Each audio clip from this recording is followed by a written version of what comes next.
Welcome to the Legacy All-Stars podcast. We feature inspirational stories from people who dedicate themselves to helping others. Here is your host, Alan Pavlosky. Hey everybody, we are back. We're at Legacy All-Stars podcast, where we highlight leaders using their talents, influence, and experience to make the world a better place. I'm your host, Alan Pavlosky. Today's guest is Sabrina Parsons, CEO of Palo Alto Software, the company behind LivePlan and the original Business Plan Pro software that have helped millions of entrepreneurs turn ideas into viable businesses. Sabrina, welcome to the show. Great to see you. Thanks. That was a great introduction. And it's been a long journey, and Business Plan Pro to LivePlan, but lots of other ways that I've been involved in helping people succeed in business and in life. You know, and I have a lot of questions I want to ask you about those exact subjects. Before we dive in, I want to share a quick personal note. Decades ago, and I mean decades ago, when I was developing business plans for some of my early ventures, I used a software program called Business Plan Pro. What's remarkable to me now is realizing that that tool I used back then has helped millions of entrepreneurs around the world take an idea and turn it into something real. So on that basis, I want to personally express my gratitude for the great work you and your predecessors have done to help others.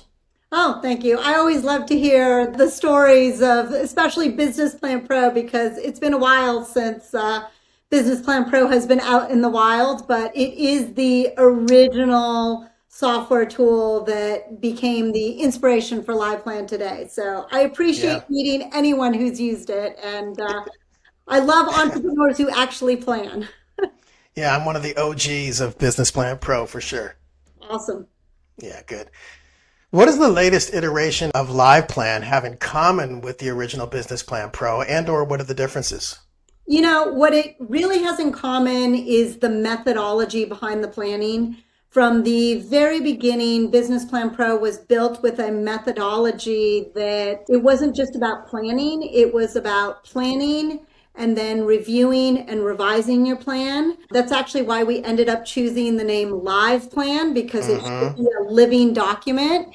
And so that methodology of doing it right, learning, understanding, not just like a fill in the blanks TurboTax. Like, we really want entrepreneurs to learn along the way, because a lot of people don't have MBAs and have never written business planning. So that's where Business Plan Pro and LivePlan have a lot in common. It's that methodology of how do you help someone do this pretty meaty, not easy task, and teach them and educate them along the way so that they know more about their business afterwards. What it doesn't have in common is LivePlan is fully SaaS in the cloud, completely different technology, right? Business Plan Pro, you probably got a CD-ROM, maybe you downloaded a Windows version. I don't think my kids have ever seen a computer that takes a CD-ROM. No, mine have. My kids are a little older, but mine have seen that, but they certainly don't remember it very well at this point. My 16-year-old found a box in my desk here in my home office full of blank CD-ROMs, and he brought it out. I don't know what he was looking for, and he was like, "What are these?" He had no idea. He had never even seen them. So probably thought it was a Frisbee or something. Yeah, exactly. He was like, "What are these even for? What are they doing here?" Yeah. So yeah, the technology is definitely different. And I would say in the last few years, we've innovated even more with LivePlan. I mean, you can't be someone that's in any sort of internet technology world and not understand how much AI is changing things. Yeah, we'll get into that. I have a few questions about that. So definitely. So it's not just that it's SaaS software in the cloud. In Business Plan Pro, we used to have sort of that, the way you developed the technology was towards your golden master. That was your CD-ROM, and that was your download. And so it was sort of, what's that date? And then we have it. And then you develop more things, but you'd wait until you had another golden master to release something. We are releasing constantly, right? And you have to be software in today's world. and users expect it. And there's also super cool innovation. So we're just moving very, very quickly. And I think that's just the name of the game right now. Yeah. What kind of impact do you believe Palo Alto Software has had on the global entrepreneurial ecosystem? Oh, that's a great question. I mean, we've done a lot of measuring, a lot of data. We know that we have helped fund billions of dollars in not just the US, but worldwide. And that's super cool. There's two things I really love in terms of impact is helping people actually get the funding that you need. So from $5,000 to $50 million, we have helped entrepreneurs, but also helping an entrepreneur understand when their business idea maybe doesn't have legs before they go out and invest tons of money or try to get funded and fail. So Yeah. helping them actually understand, is this viable? And if not, how do I pivot? And I think that's the impact that I'm most proud of. Yeah. I mean, we talk about legacy on this show a lot. What is the legacy of the software and your new live plan version? What does that mean to you personally? For me, it's about kind of more living the everyday entrepreneurial world. My background is an entrepreneur, like startups, tech. My first job out of college in 96 was in .com in the Silicon Valley. And I've just always been driven by the excitement, risk, and unknown of being an entrepreneur. If you're running a business for 20 plus years, people say, well, that's not the same. You don't have that anymore. And so the fact that I get to live it every day and get to feel that entrepreneurial spirit, that I'm helping people live out their dreams, that I'm part of building new businesses every day, I feel like that's my passion and my legacy. Yeah, it's funny, living in the Silicon Valley area and the Bay Area like I do, you can feel the energy here about all the startups and all the innovation going on. And the same is true of the Pacific Northwest and some of the East Coast cities and everything as well. There's a lot of new things going on in the Midwest. I mean, so it's nice when you get that energy of people surrounding you. And certainly the software products and the SaaS products that help you crystallize the thought process to your business can be really powerful. Yeah, it's great. And knowing that, we can have that impact to make sure that a small business and a startup actually gets the growth, pays back the loan, and, supports a family. And at the end of the day, that's really cool. Are there any stories that stand out to you from people who built their companies using your tools? Oh my goodness, there's so many great stories. What are a couple of my favorite ones? There is an entrepreneur actually who was here locally who was very passionate about animals, dogs, really wanted to start a some sort of a boarding doggy daycare. This was about 20 years ago. We were just creating Live Plan. We got to work with her as kind of a tester, but also help her launch her business. She called it Lucky Dog. And I think it's now something you see everywhere. But 20 years ago, this idea that it was not just boarding for dogs in like kennels, but that it was this full service doggy daycare. You could sign your dogs to like go on hikes. Like it was just really approaching how you offered this service to passionate pet owners in this very different way. And she had already been turned down by every bank she went to. They really didn't believe in sort of straying from, no, you need, some land, you build some like kennels with chain link fence. Like, we don't understand what you're doing here and we don't believe in it. And so to actually help her through a business plan convey not just her strategy, her marketing, the market, the fact that there was a market available of people willing to pay more than what, the $20 back then that you would pay to leave your dog overnight in a kennel, that you were willing to pay $50 because your dog was going to get way more. We actually helped her get an SBA loan after working with her. And she was the initial kind of beta for the very first Live Plan. Wow.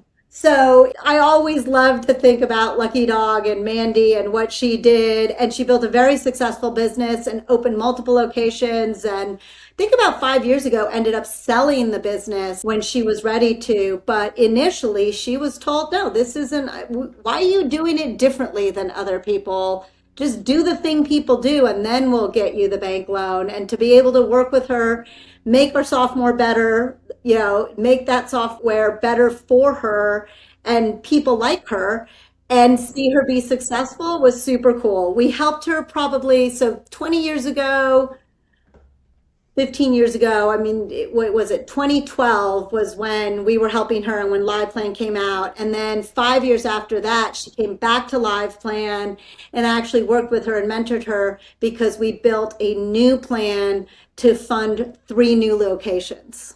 Wow. Yeah. That's great. I mean, people can never measure the true impact until you see the long-term growth and benefit of how it's affected the greater good in general. And one of the things I love about entrepreneurs is that so many of the entrepreneurs I work with are purpose-driven and they want to make a difference. And so giving people the means to make a difference, or allowing them to get to a place where they have the means to make a difference, is really powerful. Yeah, exactly. And I feel like it's part of what I love about my job every day, right? What I already talked about. I feel like I get to live in this world, even though, my business has been around for a long time, but I get to live in this kind of more exciting, sort of risky entrepreneurial world every day. Yeah. What initially drew you to entrepreneurship and eventually to leading a SaaS company? That is a really good question. So a little history and background. I have been involved with Palo Alto Software since, and when I tell people this, they're like, what, were you 12? Yes. My dad started the business in Palo Alto, California.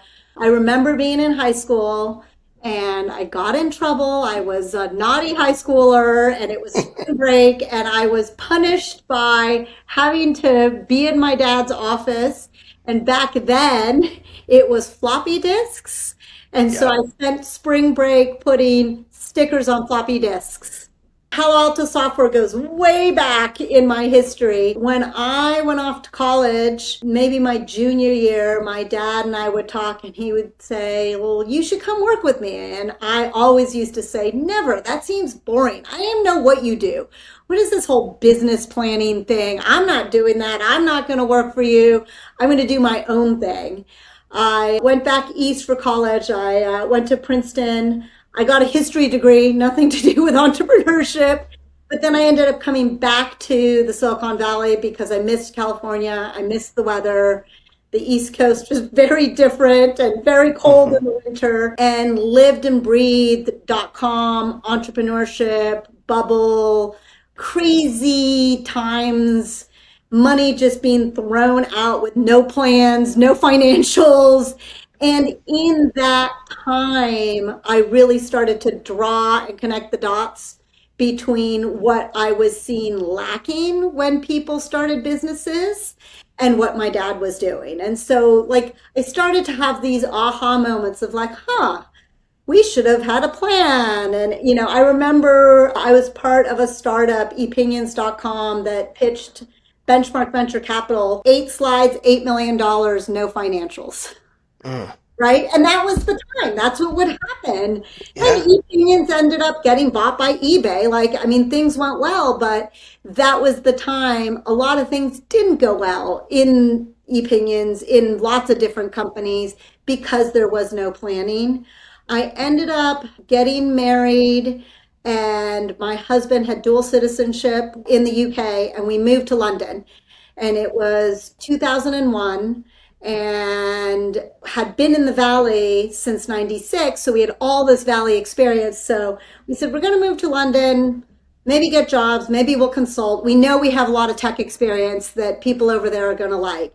Well, we ended up actually starting the UK business for Palo Alto Software. My dad had a contract he was negotiating with a firm that was going to localize and bring the product to market in the UK and the EU. And when we went over there, he called me up and he said, hey, I've got this contract we're negotiating it. If you want to look at the contract, I'm not going to give you different terms. I'm already happy with these terms. But if you want to take these terms, you and Noah, my husband, you guys can do this. You have the experience.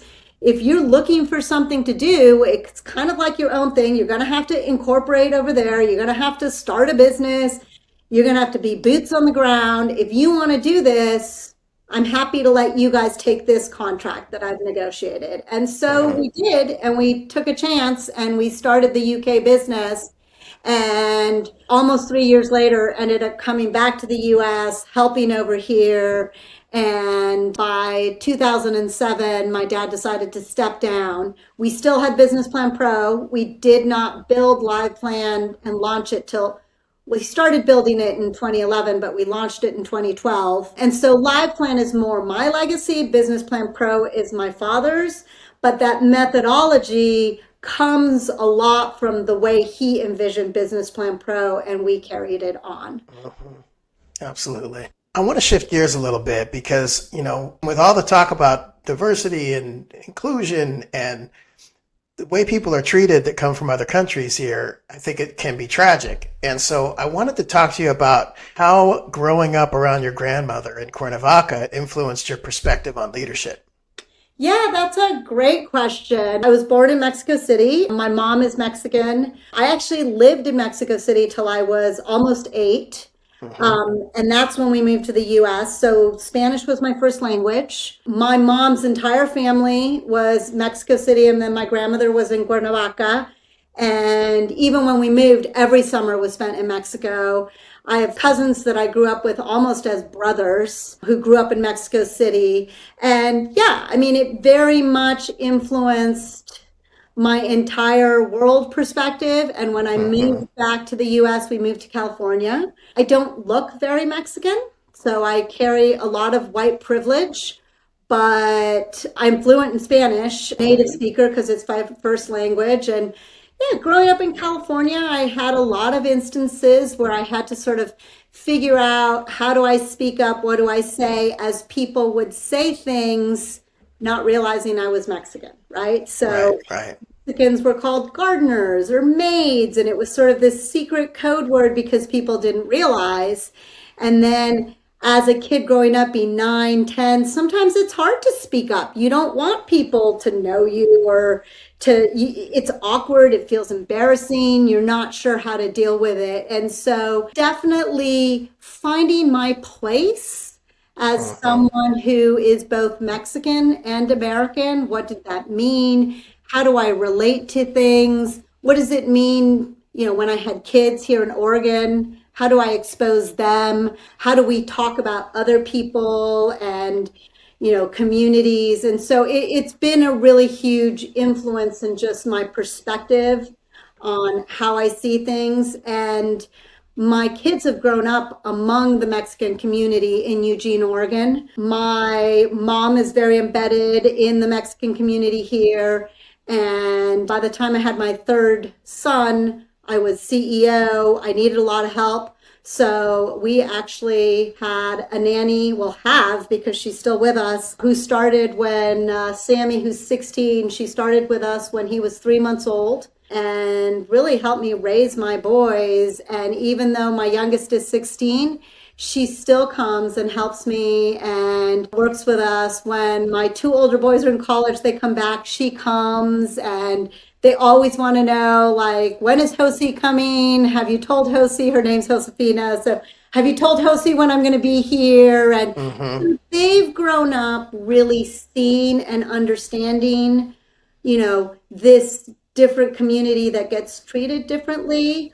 They've seen friends and people that we're very close with deported. At one point, our nanny was deported, and my 16-year-old was 9, and that was very traumatic for him.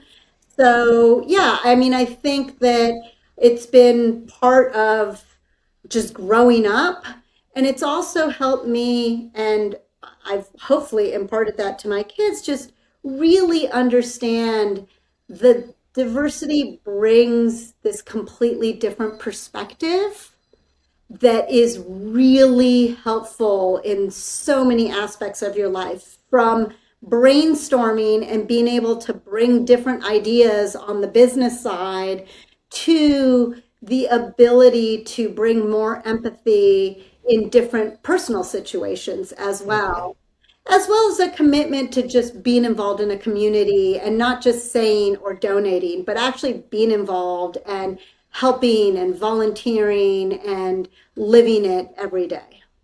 Yeah, yeah. How meaningful has it been for you to provide a good living for so many employees while ensuring that their health and sustainability remain priorities? Oh, that's a great question. That is really important to me. As we built our company, the morals and the values of the company are very important. And we live by a culture that is backed by our values and morals. So we're very much cognizant of living wage.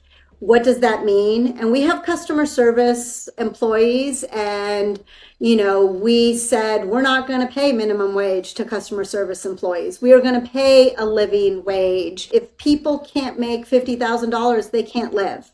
And so starting from that perspective of treating people and not like employees, and helping, that includes also if you want to have more women in technology, you have to think differently about working moms and how working moms are integrated into our office. I brought all three of my kids when they were babies into the office for the first probably like 6 months of their lives because I was breastfeeding and it's what I needed. And I had support and help from my family, our nanny. So it wasn't like I was, there without it. I realized I have some privilege, but my kids came to the office with me. When I traveled and they were little, my mom would come with me so that I could bring whoever was the baby. And we've extended that to all of our employees. So all of our working moms, we have a room that has a pack and play and a rocker and a fridge to be able to pump and put your breast milk. And if your baby, obviously it doesn't always work. You can have babies who have lots of colic or special needs, but if it works, we've always encouraged moms, take time at home, take your full maternity leave, full 3 months paid, which is barely enough, but more than most people in the US get. We give paternity leave as well, and it's paid as well. We believe it's important that fathers also bond with their kids. Really just taking that viewpoint that if you treat people like people and not employee numbers, that in the end, the company wins. And if the company wins, the people win. We've come to the end of part 1 of the Sabrina Parsons episode. You'll be able to find part 2 next week. I hope you join us.